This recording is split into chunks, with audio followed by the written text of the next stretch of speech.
디모데후서 3장 13절로 17절 말씀입니다. 디모데후서 3장 13절로 17절 말씀입니다.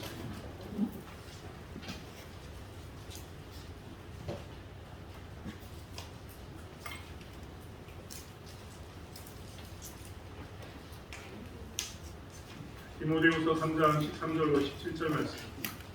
제가 읽은 성경으로는 신약성경 458페이지에 있습니다. 찾으셨으면 한 목소리를 함께 합독하겠습니다. 악한 사람들과 속이는 자들은 더욱 악하여져서 속이기도 하고 속기도 하나니, 그러나 너는 배우고 확신한 일에 거하라. 너는 내가 누구에게서 배운 것을 알며 또 어려서부터 성경을 알았나니, 성경은 능히 너로 하여금 그리스도 예수 안에 있는 이름으로 말미암아 구원에 이르는 지혜가 있게 하느니라. 모든 성경은 하나님의 감동으로 된 것으로 교훈과 책망과 바르게 함과 의로 교육하기에 유익하니, 이는 하나님의 사람으로 온전하게 하며 모든 선한 일을 행하는 능력을 갖추게 하려 함이라. 아멘. 10월달 한 달 동안은 제가 교리에 대해서 공부를 좀 하려고 합니다.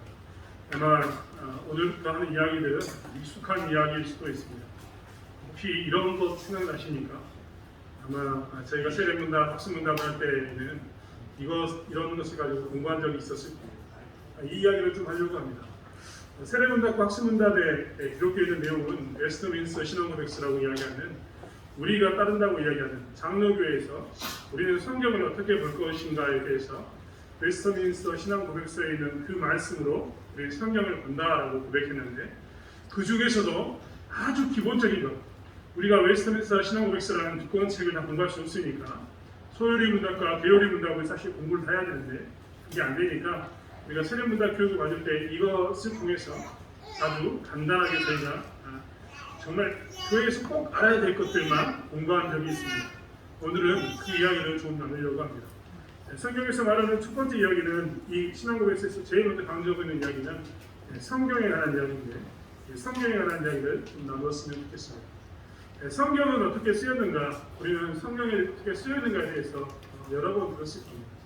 성경이 하나님의 말씀이지 누가 썼겠습니까? 라고 생각하시는 분도 있을 줄 압니다. 믿음이 참 좋으신 분인데, 성경은 어떻게 쓰였는가라고 따져보면 분명히 글로 썼기 때문에 누군가 사람이 쓰지 않으면 이게 기록으로 남을 수 없습니다. 우리가 다니엘서에 보는 것처럼 손가락 하나 나타나가지고 벽에 글자를 쓰는 모습으로 성경이 쓰여진 것이 절대 아닙니다. 우리가 알고 있는 모세오경이나 모세오경이라고 이야기하는 것처럼 창세기, 출애굽기, 레위기, 민수기, 신명기 이런 말씀은 하나님이 누구를 썼느냐? 모세라는 사람을 썼습니다. 여러분이 알고 있는 다니엘서는 누가 썼을까요? 하나님이 다니엘이라는 사람 중에 썼습니다. 에레미야는 에레미야라는 사람 중에서, 이사야는 이사야라는 사람 중에서 썼습니다. 이런 것처럼 우리가 알고 있는, 기본적으로 우리가 알고 있는 성경은 사람이 썼습니다. 사람이 썼는데 그건 사람의 이야기인가? 이게 이제 우리는 밝혀봐야 할 그런 것을 보게 됩니다. 성경은 비록 사람이 썼지만 성경은 누가 썼느냐?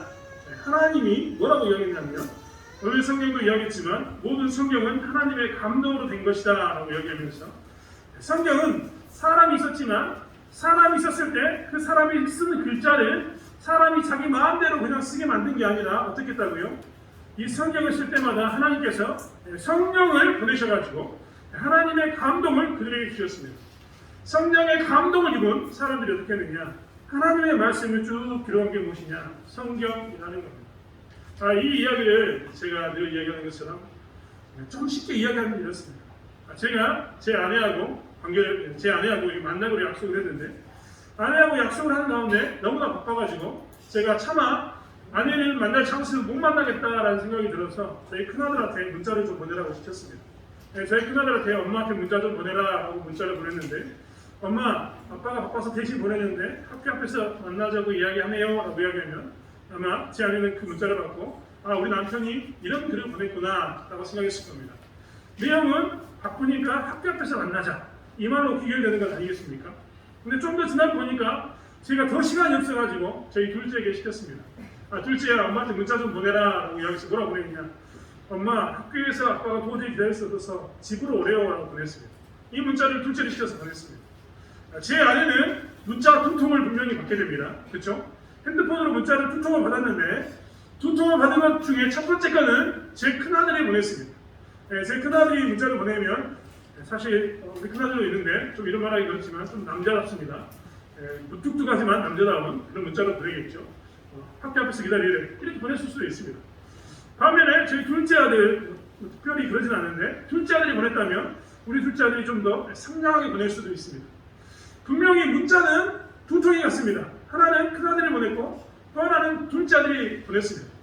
받아보는 아내 입장에서는 분명히 큰아들에게 문자를 받고 둘째 아들에게 문자를 받았는데 내용은 누구의 내용입니까? 누구 이야기인 거죠? 남편의 이야기입니다. 이런 것처럼 성경이 우리에게 이런 모습으로 쓰였습니다. 하나님이 모세도 부르시고 다니엘도 부르시고 이사야도 부르시고 에레미야도 부르시고 수많은 선지자들과 많은 사람을 부르셨습니다. 그리고 그들에게 뭐라고 얘기했냐면 너희가 이스라엘 사람들에게 하나님의 백성들에게 내 이야기를 좀 남겨라라고 내 마음이 지금 이러하니까 이 마음을 좀 남겨라라고 이야기한 겁니다. 이 감동을 받았던 사람들이 어떻게 되냐? 글을 썼습니다. 글을 쓴 게 모세오경에 해당하는 모세를 통해서 5권의 글을 남겼습니다. 글을 썼는데 이사야를 통해서 글을 남겼고 에레미야를 통해서 다니엘을 통해서 글을 이렇게 남겼던 겁니다. 결국 이게 무엇이냐?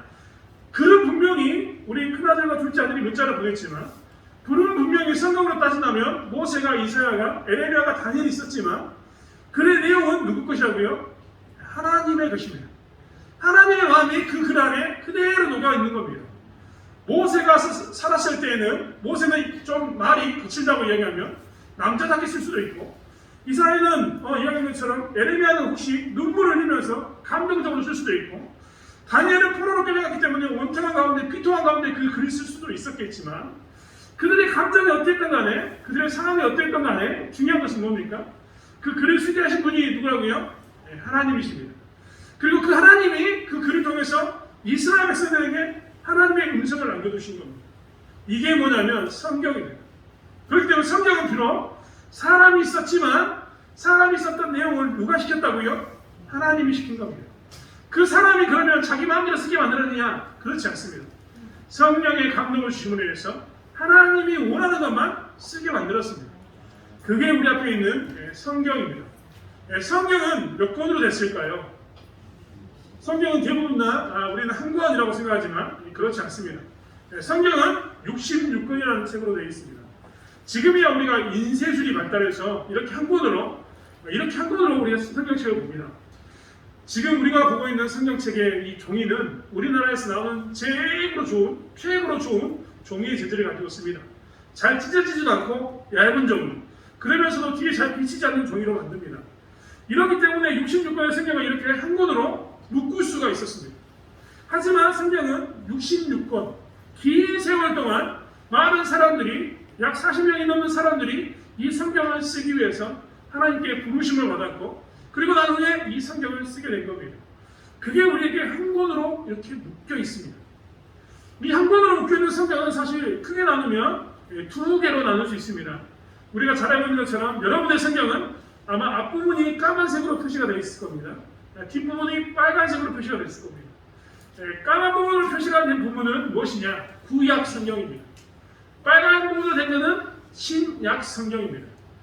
이 한자를 좀 아시는 분들은 금방 눈치챘을 겁니다.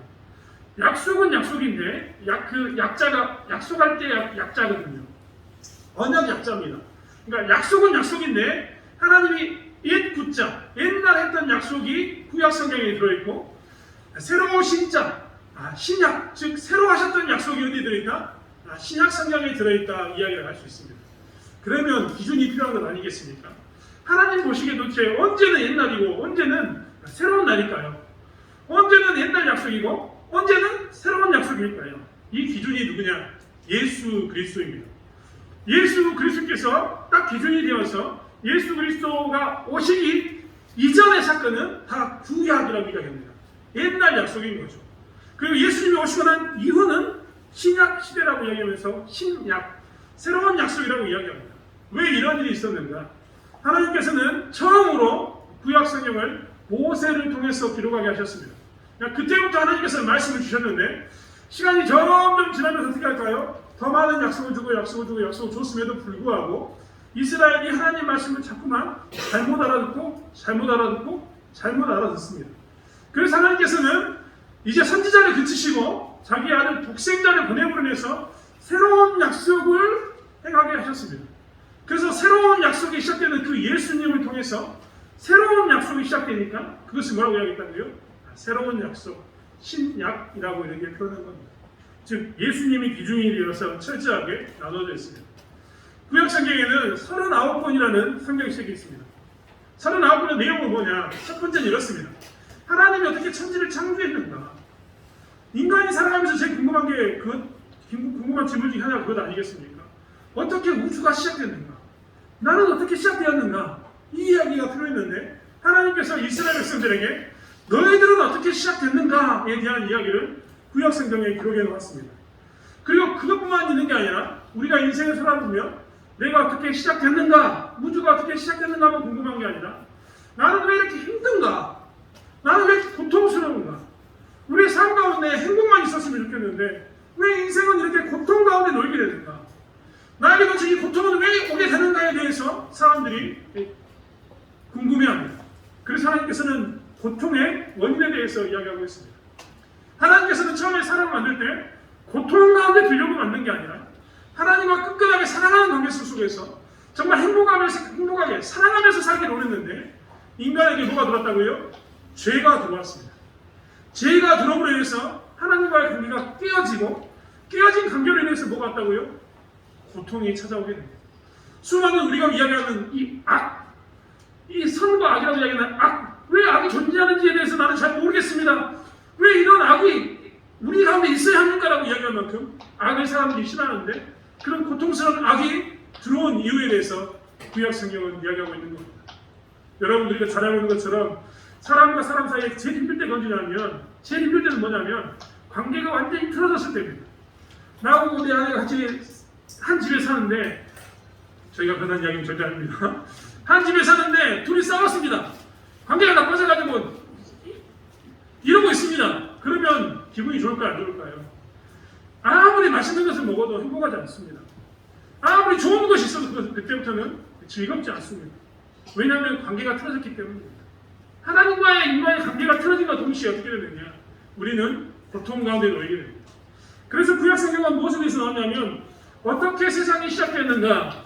인간이 어떻게 시작되었는가와 함께 인간은 왜 고통 가운데 있게 됐는가? 죄가 어떻게 우리 가운데 들어오게 됐는가에 대해서 이야기하고 있습니다. 그리고 그것으로만 끝난 게 아니라 무엇을 이야기하고 있느냐? 구약 성경은 세상이 어떻게 시작되는가를 이야기하고 사람이 세상이 어떻게 고통스러운가에 대해서 이야기하고 그럼 답이 없는가? 영원히 고통 가운데 있어야 되는가에 대해서 답을 주는데 그것을 뭐라고 이야기하냐면 너희들이 지금 고통스럽지만 너희들을 위해서 내가 너희들의 이 고통으로부터 구원할 자를 한 명 보내겠다. 구원할 자를 보내겠다라고 이야기합니다. 아브라함을 불러서 그리고 아브라함의 자손을 통해서 그리고 쭉 이었던 이 계보를 통해서 누구를 보내겠다? 너희들에게 구원자 메시아를 보내겠다라고 구약 성경은 이야기하고 있습니다. 그 메시아가 누굽니까? 예수 그리스도입니다. 그래서 구약 성경은 뭘 이야기하고 있냐면 앞으로 너희들에게 구원을 줄 자, 고통 가운데서 너희를 해방할 자가 나타날 텐데 그 메시아가 나로 인해서 어떻게 됐다? 이미 준비되어 있고 너희는 그 메시아를 기다리는 가운데 오실 메시아가 너희를 구원할 것을 기대하면서 살 것을 우리에게 이야기하고 있습니다. 이게 구약의 내용입니다. 그럼 신약의 내용은 무엇인가? 이제 오신 예수님에 대해서 이야기하고 있습니다. 우리에게 메시아가 왔습니다. 구원자가 왔습니다. 그 구원자가 어떻게 우리 가운데서 우리를 구원하는가? 그 이야기가 신약 성경에 나왔다는 겁니다. 그래서 그러면 예수님은 우리의 구원자이신 예수 그리스도라는 그 고백을 우리가 늘 하고 사는데 예수 그리스도라는 말은 한 단어가 절대 아닙니다. 예수와 그리스도의 떨어진 말인데 우리가 두 개를 합쳐서 씁니다. 예수 그리스도라고. 그 내용을 구체적으로 따져보면 예수가 메시아, 예수가 구원자 이런 의미가 예수 그리스도입니다. 예수 그리스도가 이 땅에 오셔가지고 어떻게 태어났는가? 예수님은 태어날 때부터 우리가 신앙고백 가운데 이야기했던 것처럼 남자와 여자가 성적인 결합을 통해서 낳은 자식이 절대 아닙니다.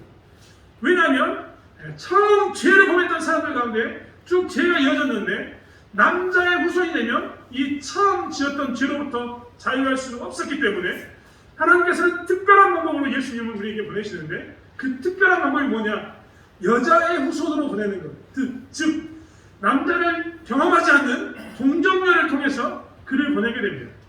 그 이야기가 어디에 나오느냐? 신약 성경에 나와 있습니다. 마태복음, 마가복음, 누가복음, 요한복음은 그래서 이 예수에 대해서 이야기합니다.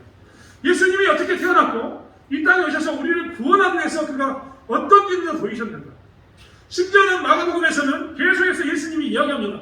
나는 이제 이들에게 핍박을 받고 죽임을 당할 것이다. 그리고 사흘 만에 나는 부활할 것이다 하고 제자들에게 연거푸 3번이나 이야기하는데 제자들은 못 알아듣습니다.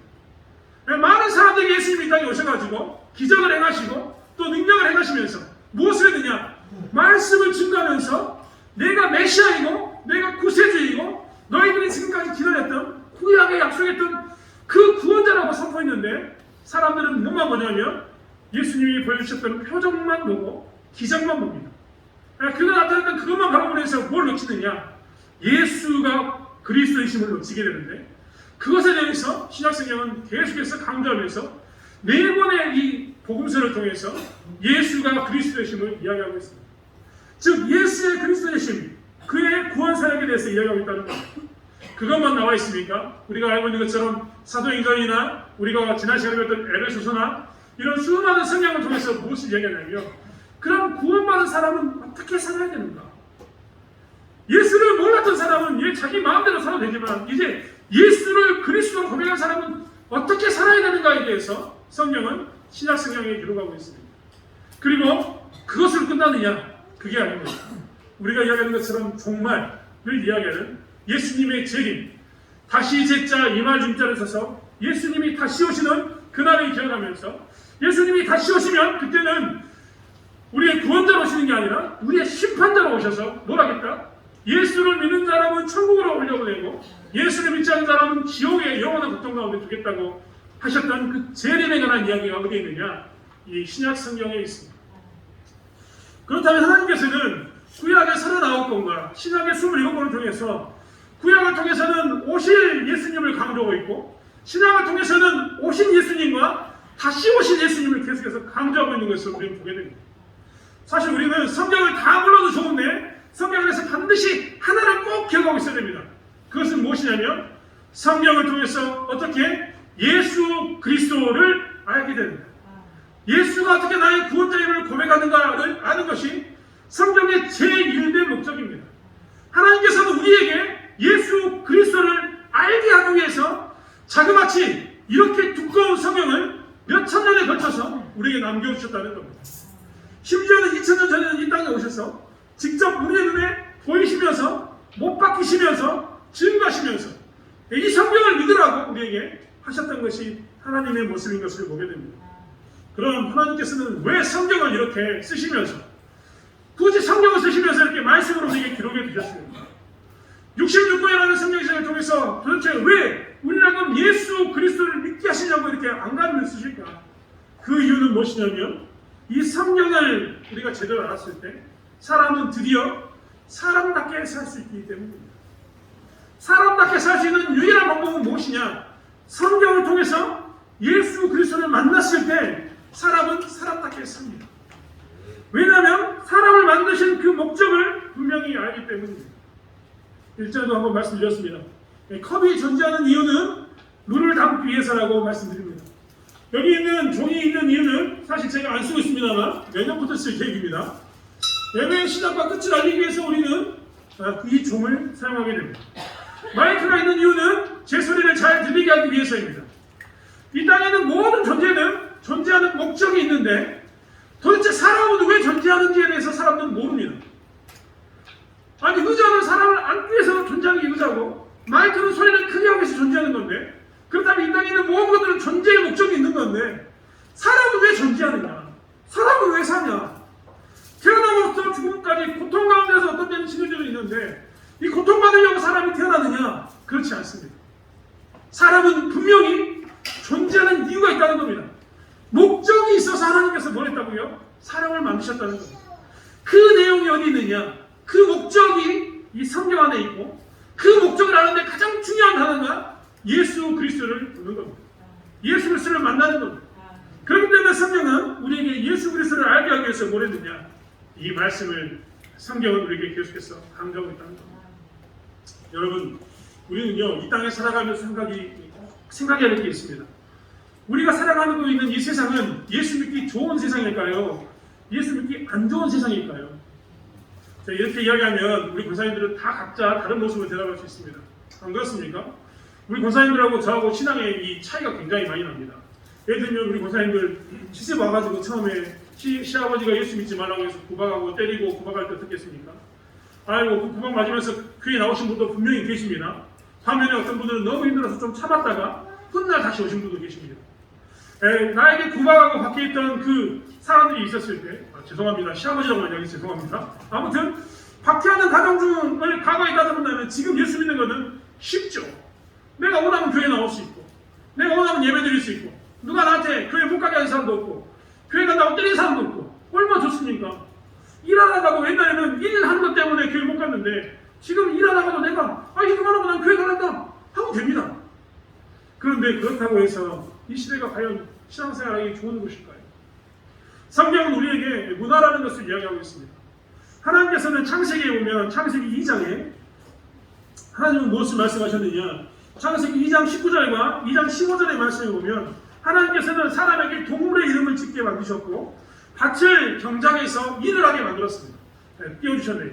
여호와 하나님이 그 사람을 이끌어 에덴 동산에 두어 그것을 경작하고 지키게 하셨다. 이 경작하다 이 말이 뭐냐면 밭을 가게 하셨다는 겁니다.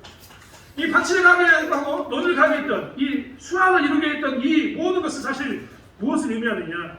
하나님이 원하는 삶의 패턴, 즉 삶의 방식을 만들었다는 겁니다. 이 말은 조금 더 키우면 요즘 말로 이야기하면 하나님이 우리 가운데 하나님과 우리 사이에서 친밀한 관계를 가진 상황에서 문화를 만드셨습니다. 삶의 방식을 만들었다는 겁니다. 그런데 세상은 이렇게 하나님과의 관계성 속에서 하나님이 원하신 대로 이름을 짓고 하나님이 원하는 대로 농사를 짓고 살면 그것이 참 행복했을 텐데 그런 문화만 존재했던 게 아니라 죄로 인해서 어떻게 됐느냐? 창세기 4장 21절과 22절 보면 4장에 있는 말씀을 보면 거기는 어떤 내용이 나와 있느냐? 이런 내용이 나와 있습니다. 가인으로부터 시작된 문화가 거기에 나와 있다는 겁니다. 우리가 잘 알고 있는 것처럼 가인은 누구입니까? 가인과 아벨에서 가인은 하나님의 뜻을 저버리고 최초로 살인을 행한 자가 그입니다. 근데 그의 문화가 창세기 21절부터 쭉 기록되어 있는데 거기에 보면 오늘 미리 잠깐 얘기 띄워줬습니다만 그의 아우의 이름은 유발이니 그는 수금과 퉁소를 잡는 자의 모든 조상이 되었으며 즉 음악을 만드는 사람이 조상이 됐다는 겁니다. 그 밑에 22절에는 보면 뭐라고 나왔습니까? 22절 신라는 두발가인을 낳았으니 그는 구리와 새로 여러 가지 기구를 만드는 자였다라고 나왔습니다. 즉 찰기와 청동을 만들었던 민족이 어디냐? 이 가인의 후손들이었습니다. 그렇다면 한번 생각해 보십시오. 한쪽은 하나님과의 바른 관계성 속에서 이름을 짓고 경작을 짓고 아름다운 관계를 누리며 사는 문화가 있었고 하나님을 따라서 죄를 짓던 사람이 어떻게 했다고요? 음악도 발달시켰고 음악이 나쁘다는 건 절대 아닌데 음악도 발달시켰고 청동기구도 만들었습니다. 이 말은 뭐냐면 자기들에게 필요한 것을 만들었고 자기들이 원하는 것을 만들었고 자기들에게 유리한 것을 만드는 문화가 존재하게 됐다는 겁니다. 그래서 세상은 두 개의 문화가 이렇게 존재하게 됩니다. 하나님을 따르는 문화와 하나님이 아닌 사람을 중심으로 하는 문화가 존재하게 됐다는 겁니다. 여러분 우리가 잘 알고 있는 것처럼 소돔과 고모라에 대해서 하나님께서 이야기하실 때 아담과 롯이 소돔과 고모라를 바라봤을 때 어느 땅을 선택할까라고 고민했을 그 당시에 뭐라고 이야기했느냐? 소돔과 고모라 땅에 대한 표현이 뭐라고 나왔냐면 마치 여호와의 동산 같고 애국 같았다 이런 말이 나옵니다. 그 말이 뭐냐면 그 소돔과 고모라 우리가 보기에는 타락한 곳인데 그 땅이 뭐처럼 보였다고요? 여호와의 동산같이 보였습니다. 겉보기에 너무 좋은 애국처럼 보였습니다. 사람이 살기가 너무 좋은 그런 도시에 모든 문화를 가지고 있었다는 겁니다. 소돔과 고모라만 봐도 사람이 보기에는 굉장히 좋아 보이는데 그것은 하나님이 어떻게 하셨냐면 불을 내려서 유황을 내려서 진멸해야 할 만큼 악이 가득한 곳이었습니다. 즉 같은 문화이지만 한 문화를 가지고 있는 도시지만 그 도시는 사람 보시기에는 사람이 보기에는 노아의 동산처럼 좋은 곳이었지만 하나님 보시기에는 그곳이 어떤 곳이었다고요? 벌받을 곳, 멸망받을 곳이었다는 것. 즉 같은 문화였지만 하나님의 문화와 세상의 문화가 공존하는 그 삶 가운데 세상의 문화가 사람들 눈에는 좋게 보일 수도 있는 그런 시대가 도래하게 된 겁니다. 그 시대가 점점점 발달해가지고 오늘날은 어떻습니까? 예수 믿는 우리들은 예수 믿는 문화와 하나님 믿지 않는 문화 사이에서 고민합니다. 왜 고민하냐면 아브라함과 롯은 떨어져 살지 않습니까? 아브라함은 소돔과 고모라에 살 수 있었고 아니 아브라함은 하나님 진 땅에 살 수 있었고 롯은 소돔과 고모라에 살았습니다. 분명히 두 사람이 살면 떨어져 살 수 있었습니다. 아브라함은 소돔과 고모라에 들어가지 않았기 때문에 이쪽에서 멸망받지 않는 자리에 있을 수 있었습니다. 그런데 오늘날 우리의 삶은 어떻습니까? 문화가 겹쳐 있습니다. 우리의 문화는 겹쳐 있습니다. 이 땅에 살면서 세상의 삶을 살고 있는데 내가 하나님에 대한 열심히 있는 마음을 가지고 살려고 해도 세상 가운데 있다 보니까 세상의 문화가 자꾸 나에게 어떻게 합니까? 영향을 줍니다. 영향을 주니까 나도 모르는 사이에 어떻게 합니까? 세상 사람처럼 안 살아야지 하다가도 세상 사람처럼 살 때가 있습니다. 우리가 자꾸 어떻게 되느냐? 세상 사람들과 비교당해서 비교하면서 살아가는 그런 문화 가운데 그런 상황 가운데 있게 된다는 겁니다. 그래서 사실 속에서 열불이 납니다. 저희 어머니께서 저희 어렸을 때 저희를 엄청 지어펴셨거든요. 6남이었는데 저희를 엄청 지어펴셨습니다. 저희 어머니가 나중에 훗날 저희가 어른이 되고 난 다음에 왜 그렇게 때렸습니까? 라고 물어보니까 저희 어머니가 했던 말이 있습니다. 속에서 찬물이 나서 때렸다는 겁니다. 왜 찬물이 나셨는데요? 라고 물어봤더니 아니 옆집에 있는 누구는 시험 100점 맞았다는데 우리 딸내미는 시험 100점 안 맞았습니다. 그럼 우리 어머니는 100점 맞았다는 이야기 듣고 와가지고 뭐 했다고요? 우리를 집에 잡았습니다. 야 누구는 100점 맞았는데 너는 뭐하냐? 어머니가 그렇게 이야기하시더라고요. 아니 남들은 애들이 그렇게 한다는데 우리 애들이 안 되니까 속에 찬물이 나가지고 때렸다는 겁니다. 이렇게 사는 것이 우리의 모습입니다. 영향을 받고 살고 세상과 비교하면서 사는 게 우리의 모습입니다. 그리고 세상과 비교해가지고 안 되면 우리 가운데 뭐가 생깁니까? 화가 납니다. 찬물이 나는 거죠. 왜 안 되냐? 이런 생각이 듭니다. 제가 저희 어머니는 이야기했지만 여러분 예수 믿는 우리들도 그럴 때 있지 않습니까? 농사를 짓는데 예수 믿는 우리들은 고추밭에서 고추를 100근밖에 못 땄습니다. 옆집은 예수 안 믿는데 150근을 땄네. 속에 찬물이 납니다. 안 그렇습니까? 올라오죠. 왜 우리 집은 안 되냐? 이런 게 나옵니다. 그러다 보니까 항상 우리 가운데는 어떤 문제가 생기느냐? 예수를 믿든 믿지 않든 결과가 중요시되는 삶을 살게 됩니다. 예수를 믿고 고추를 150근 땄으면 괜찮은데 예수를 믿고 저 예수 안 믿는 사람이 더 많은 수확을 얻었습니다. 우리 인생이 어떻게 되냐면 결과 중심, 즉 수확이 얼마가 됐느냐로 살게 됩니다. 결과가 어떻게 나왔는가로 살게 된다는 겁니다. 그러니까 결과가 많은 것을 쫓아갑니다. 결과가 많은 것. 예수 믿는 우리들도 자칫 잘못하면요, 기도할 때 어떻게 기도하냐면 하나님께 이렇게 기도합니다. 하나님, 저 집은 150건이 나왔는데 예수 믿는 우리 집은 200건은 나와야 될 거 아닙니까? 이렇게 기도합니다. 하나님 뜻일까요? 정말 죄송한 이야기입니다만 좀 저속한 표현으로 택도 없는 소리입니다. 하나님은 절대 그런 모습을 원하지 않습니다. 근데 이 땅의 문화는 자꾸 뭘 비교하냐면 결과 중심으로 비교하게 만드는 겁니다. 저 집이 잘 됐으니까 나는 기도함으로 더 잘 돼야지. 저 집이 100건, 150건 땄으면 나는 200건. 저 집이 90점 맞으면 나는 100점. 이런 식으로 항상 싸우는 것이 우리의 모습입니다. 이렇게 살아가는 우리들에게 성경이 이야기하고 있는 것은 무엇이냐면 결과 중심으로 사는 게 아니라 하나님의 말씀을 순종하는 것으로 사는 것이 인생의 참다운 모습이다라고 성경을 통해서 강조하고 있는 겁니다.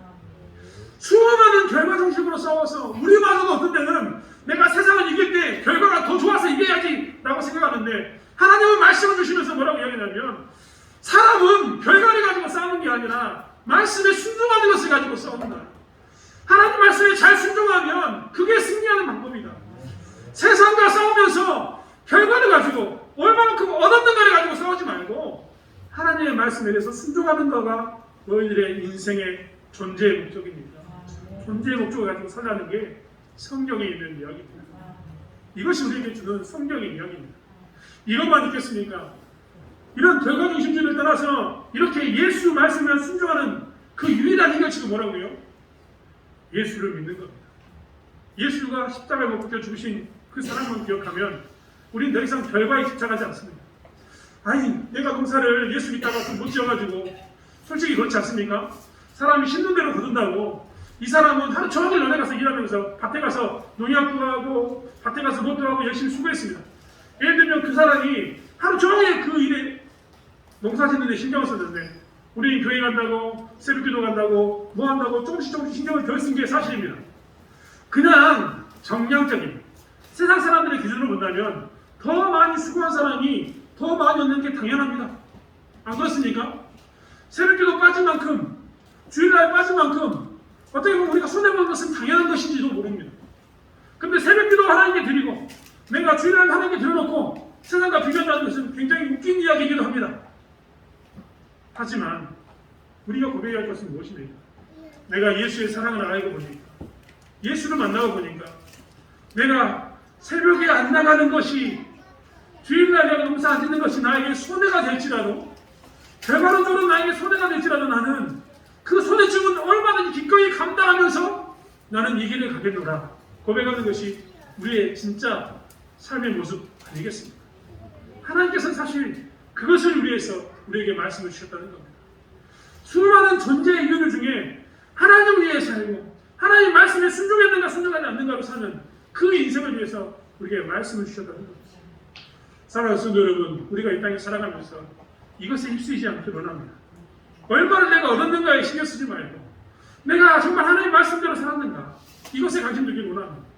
하나님께서 이른 비와 늦은 비도 주시지만 이른 비와 늦은 비가 혹시 나에게 오지 않더라도 나는 성숙한 신앙인으로서 하나님께 감사하고 기쁨으로 나갈 수 있는 말씀대로 그럼에도 불구하고 말씀대로 살 수 있는 그러한 삶을 살아가는 저와 여러분이 되길 원합니다. 하나님께서는 이것을 위해서 예배를 허락하셨습니다. 저를 통해서 이렇게 말씀을 듣는 겁니다. 하나님의 설교자를 통해서 말씀을 듣는 게 첫 번째입니다. 두 번째는 이것을 위해서 뭘 주셨습니까? 성경책을 주셨습니다. 저도 이 말씀에 근거해서 말씀을 나누는데 우리에게 성경책을 주셨다는 이유는 뭐냐면 너희들 예배 드릴 때만 말씀을 보지 말고 항상 뭐라고요? 말씀을 봐라. 아침에 일어나서 말씀을 보고 저녁에 자기 전에 말씀을 보고 점심 때 마치 밥을 먹는 것처럼 너희들이 중간에 또 말씀을 기억하면서 하나님의 말씀이 어떠한가 생각해보고 수없이 하나님의 말씀을 생각해보면서 세상은 이렇게 살려고 할 때 나는 하나님의 말씀대로 살아야지, 나는 하나님의 말씀대로 순종해야지, 나는 하나님의 은혜 가운데 서 있어야 사람이지 라고 고백하고 살아야 되는 것이 우리의 모습이라는 겁니다. 이 은혜가 회복되어지기를 원합니다. 사랑하는 성도 여러분, 성경은 그렇기 때문에 우리에게 존재합니다. 여러분 하나님 입장에서 생각해 보십시오. 우리가 자식들에게 언제 화냅니까? 저도 자식들이 키워주면 자식들이 화낼 때는 딱 정해졌습니다. 자식들이 내 말 안 들었을 때 화냅니다. 저만 그런 게 아니라 다 똑같은 겁니다. 한 번 시켰는데 뭐 가져와라 시켰는데 말 안 듣습니다. 그래서 다시 한 번 이야기합니다. 뭐 가져와라 말했습니다. 또 안 듣습니다. 그럼 그때 뭐라고 합니까? 이놈의 새끼가 하면서 이야기합니다. 하나님 우리에게 무려 66권을 쓰셨습니다. 66권을 통해서 뭐라고 그러냐면 이 성경을 통해서 예수를 좀 만나라 라고 외친 겁니다. 66권을 통해서 하나님께서 뭐라고 이야기하냐면 사람은 그렇게 살아서는 되는 게 아니다. 세상이 주는 문화대로 살아서는 되는 게 아니라 사람은 하나님 말씀에 순종하며 살아야 된다 라고 외치셨습니다. 이 66권에 들어있는 이 애절한 절절한 긴 시간 동안 외치고 또 외치고 선지자를 보내서 안 되니까 자기의 아들까지 보내서까지 외치신 이 하나님의 음성에 대해서 우리가 마음을 두고 눈을 두어서 실행하며 살아가는 저와 여러분이 되기를 원합니다. 그래야 해서 우리 가운데 말씀에 순종했더니 라는 고백이, 내가 말씀대로 살았더니 라는 고백이, 내가 예수를 믿는 은혜가 말씀대로 더욱더 깊어졌다는 고백이 우리 가운데 넘쳐나길 원합니다. 기도하겠습니다. 하나님, 우리는 무엇을 가지고 삽니까? 어떻게 삽니까? 하나님 말씀을 가지고 살길 원합니다. 결과를 가지고 사는 것이 아니라 정말 하나님 말씀을 가지고 살길 원합니다. 하나님, 우리가 어떻게 살아야 될까 생각할 때마다 주변에 있는 사람들의 소리를 듣고 사는 것이 아니라 하나님의 음성을 듣고 살길 원합니다. 주의 말씀이 어떤가를 기억하며 살아갈 수 있는 저희들 되게 하여 주시옵소서. 하나님께서 66권이라는 성경을 쓰시면서 66권의 성경에 구절절이 예수 그리스도를 강조하시며 예수를 그리스도로, 예수를 메시아로, 구원자로 받아들이라고 우리에게 외치고 있음을 보게 됩니다. 또한 예수를 우리에게 보내시면서 말씀에 순종하는 것이 진정한 기쁨 가운데 거하게 되는 것이라는 것을 강조하고 계십니다. 이것을 보게 도와주시고 깨닫게 하여 주시옵소서. 말씀대로 살게 하여 주시옵소서. 이제 돌아오는 한 주간의 삶이 정말 예수 중심으로 말씀 중심으로 살아가는 귀한 날이 될 수 있도록 역사하여 주시옵소서. 감사드리며 예수님의 이름으로 기도드렸습니다. 아멘.